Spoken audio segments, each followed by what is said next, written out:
This is a Fox 11 special.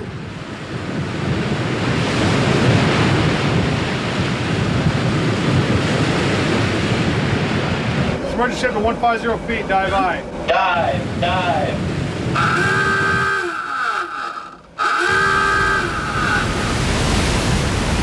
This is no movie set. 62 feet. Built under 6'4". 100 feet. This is the real deal, an American nuclear fast attack submarine, the USS Asheville, plunging under the Pacific, ready for battle. Utility class destroyer bearing mark. Man, battle station. Torpedo room is ready. Fire team 3. Fire. These are drills, a non-stop part of submarine life. The crew of the Asheville, among the U.S. Navy's finest, guardians of the silent, secret world of the deep, ready for anything. And from a high-speed run above, where we're joined by whales and dolphins, to the cramped quarters below, where you might even get to sleep with a torpedo. The men of the Asheville are taking us along, so hang on. This is Underwater Warriors with John Beard. Welcome aboard the USS Asheville, a Los Angeles-class attack submarine. And as long as a football field and 3 stories high, for the next 24 hours, it's our home. Home port for the Asheville and 5 other boats is Submarine Squadron 11 at San Diego's Naval Base Point Loma. Submarines bring 4 really fundamental strengths to the fight: stealth, mobility, firepower, and endurance. Captain Doug McEnany is Squadron Commodore at Point Loma. The professionals on the great ship USS Asheville are some of the best people you're going to probably meet on any ship you visit in the United States Navy. And I think at the end of the 24-hour period that you're on board the great ship Asheville, you're going to see that in spades. Dawn on day 1 of what the Navy calls an underway. The crew gets ready, the last-minute preparations for sailing. We're aboard for 24 hours. They're aboard for 6 weeks. This morning at 2 a.m., the nuke crew started up the reactor, which occupies a big chunk of the back half of the boat. Through. And shut. Before we embark, all hands are ordered out onto the pier. Asheville's captain, Commander P.J. Scanlon, has praise and commendations. Fireman Lopez performed his duties in an exemplary and highly professional manner. A few get their highly prized dolphins, the badge of the submariner. As the officers and sailors climb aboard and ease themselves down the hatch, a chance for a final phone call. After this, no voice contact with loved ones for weeks to come.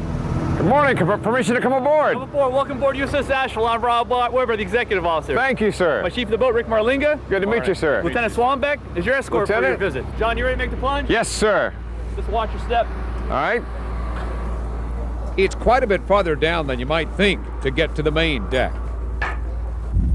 On the bridge, the captain glances up at Skyfox, which will give chase for the first part of our trip.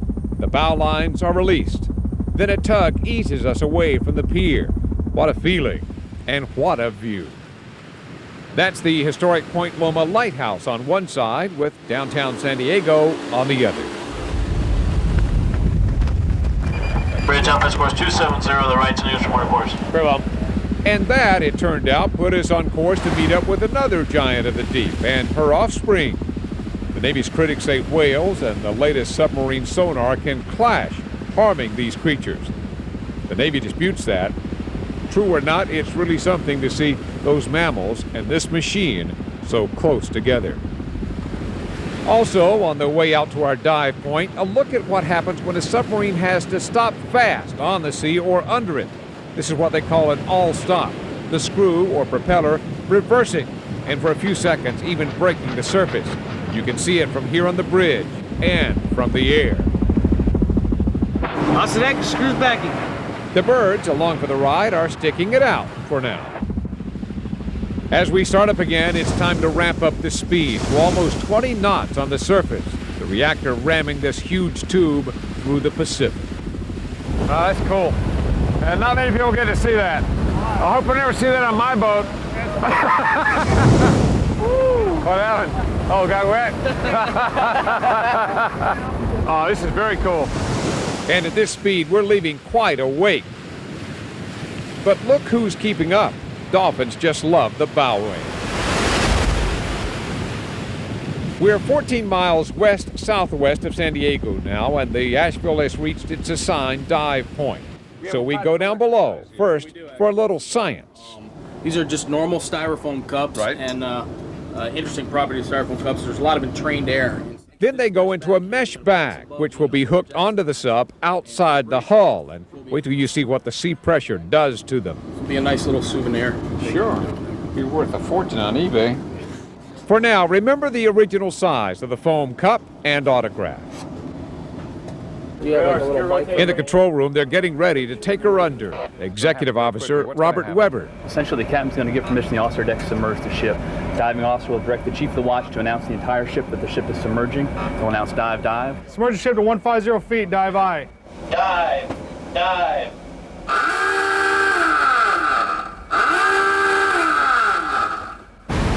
He'll open the forward and aft main ballast tank vents, which floods in tons and tons of seawater into our main ballast tanks. This time, it's too much for the birds. Dive, dive. Bending forward. All vents open. 3-3. The depth is now counted off in feet. 3-4. Decks awash. 3-6 feet. 3-7. As we approach 60 feet, you're looking through the periscope as it slips under the sea, giving us a brief view of the world below. 6-2 feet. Bills under. 6-4. And now this huge war machine is really in its element. I'm right 15 degrees, rudder steady course 300. Right, 50. But from 100 feet down, we're detecting loud pops on the surface. And you're saying this is gunfire? Yes, this is gunfire. What's that all about? And what if this boat really had to take on an enemy warship? Man, battle station.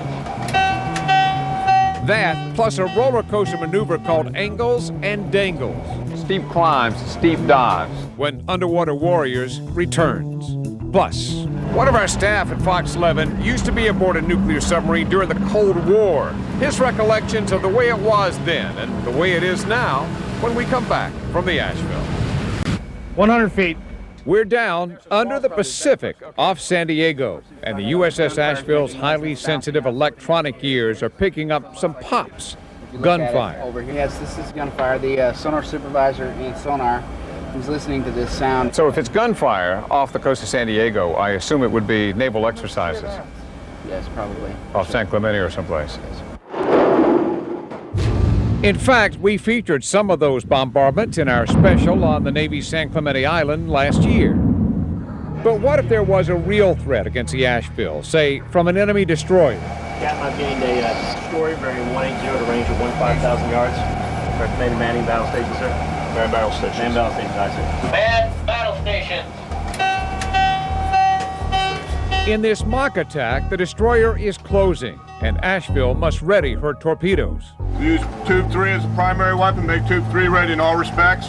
The captain's plan, fire. And if the destroyer shoots a torpedo back, get the heck out of here with a quick dive to 400 feet. We're in the process of making tube 3 ready in all respects. Let's go. Speed 5 knots, depth 60 feet. Mark. Bearing. Mark. Now let's go. 185.1. Angle on the bow. Starboard 50. Tag center torpedo room. Torpedo room is ready. Weapon ready. Set. Stand by. Shoot. Fire tube 3. Fire. Fire.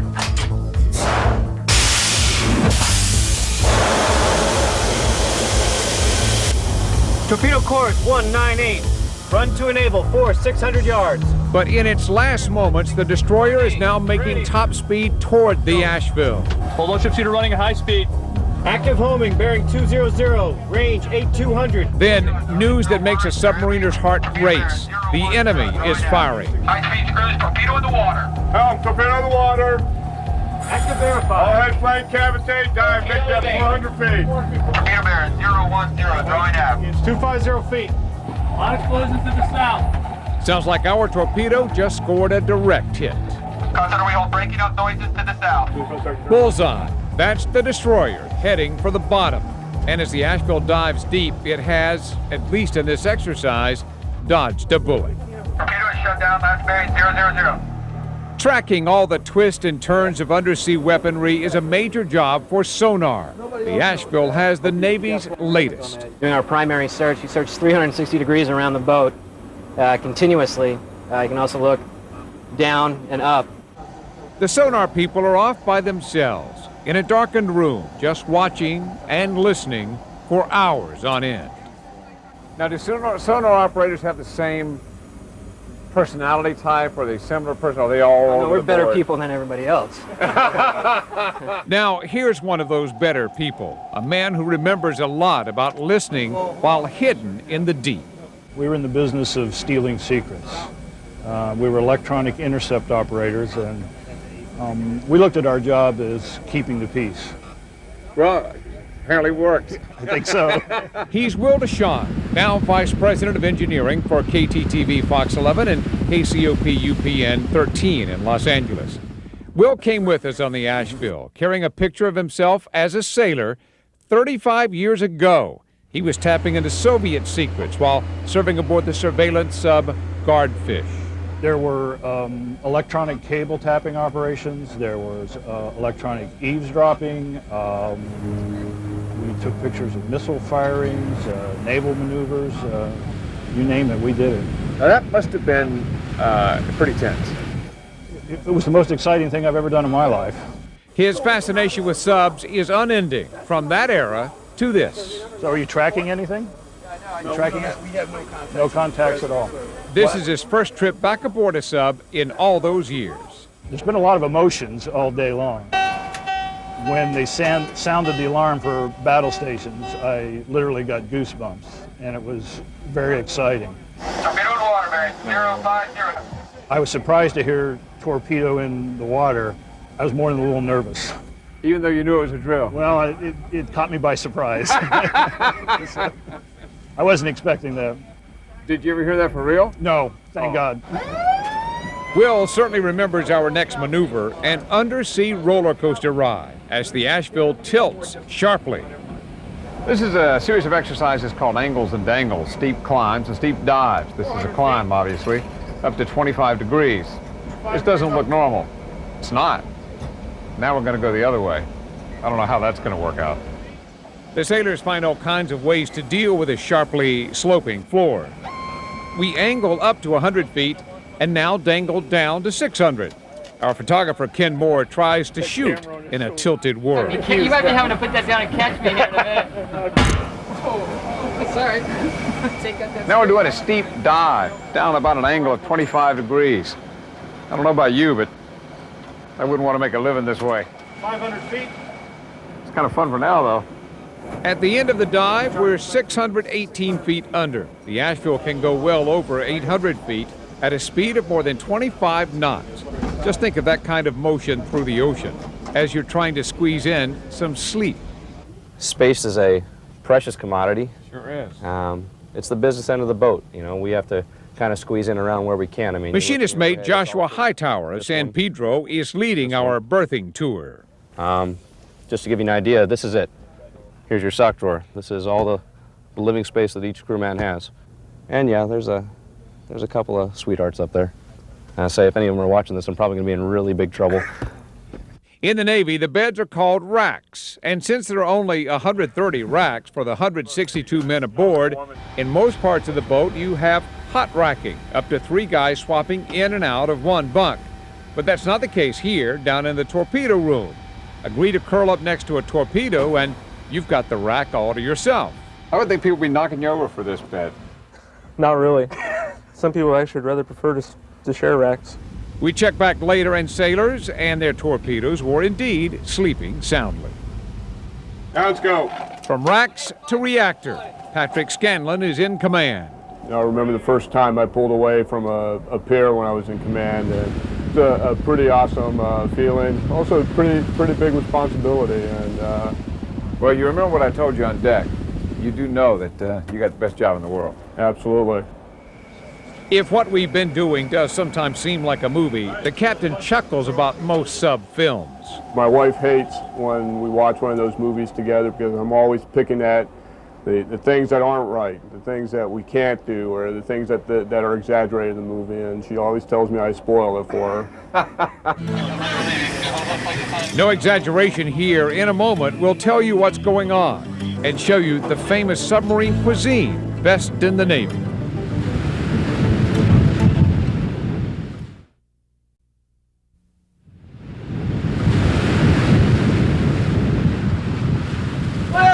Fire on the galley!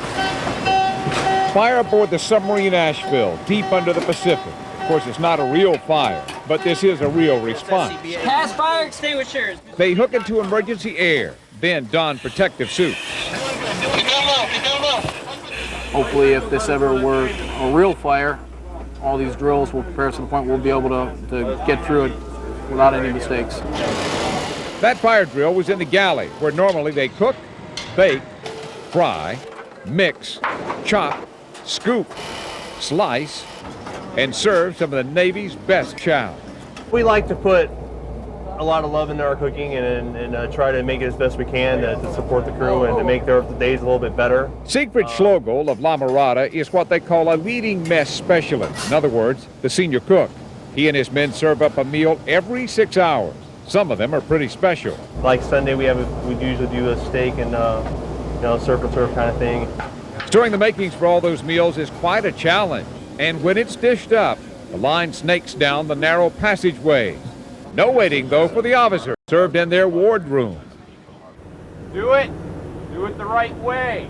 Rick Marlinga doesn't eat in the wardroom, but he's the number 3 man on the sub, the highest-ranking enlisted man. You get blamed for everything that goes wrong. You take credit for nothing that goes right, because it's the guys that do it right. Marlinga is what they call the cob, or chief of the boat, and he handles it with flair and frankness.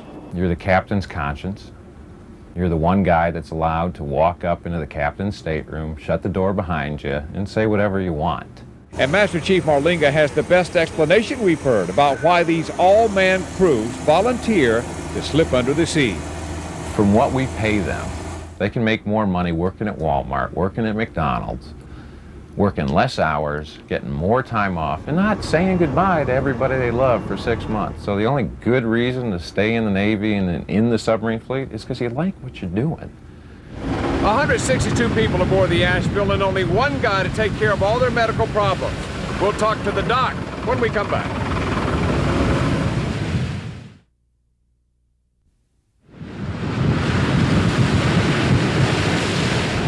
This is the machinery room on the Asheville, complete with a diesel engine, backup power if the nuclear reactor quits. And here's the gear that's making the oxygen we're breathing. Estefan Telly of San Jose knows just how to set it. You know, when you want everybody quiet, you kind of have oxygen level low, not so much energy. You want everybody to have energy, get ready to clean, you bump up the oxygen level. You know, like happy gas. I am the doc. Looking after the health of everybody on board is the job of Luis Gonzalez, a hospital corpsman everybody calls Doc. He handles everything from teeth to toes, even the stress of sub life. That coupled with, missing loved ones, all that stress builds up, and they come and talk to the doc, and we try to work it out. 72, 70, 68, full dive, both planes. Time to surface, but why so dark in the control room? Prepare to surface. We're coming up before dawn, and by keeping the lights out down here, the first people to go up topside will have their eyes accustomed to the night sky. But first, hold your ears. By the way, remember the styrofoam cup experiment? Before we dive, we wrote our names on these styrofoam coffee cups, and then we left them outside the sub. Well, here's what happens when you go down to 600 feet. Whew. Now it's daylight, and we're back in San Diego Harbor, ready to board a tug and let the Asheville slip away back to the deep. So that's it. Say goodbye to the Asheville, and that was one great 24 hours. A farewell from Commander Scanlon and a glimpse of sunlight for some of his crew. Our thanks to the U.S. Navy, to the captain and crew of the USS Asheville, and to you for watching. For now, so long from San Diego.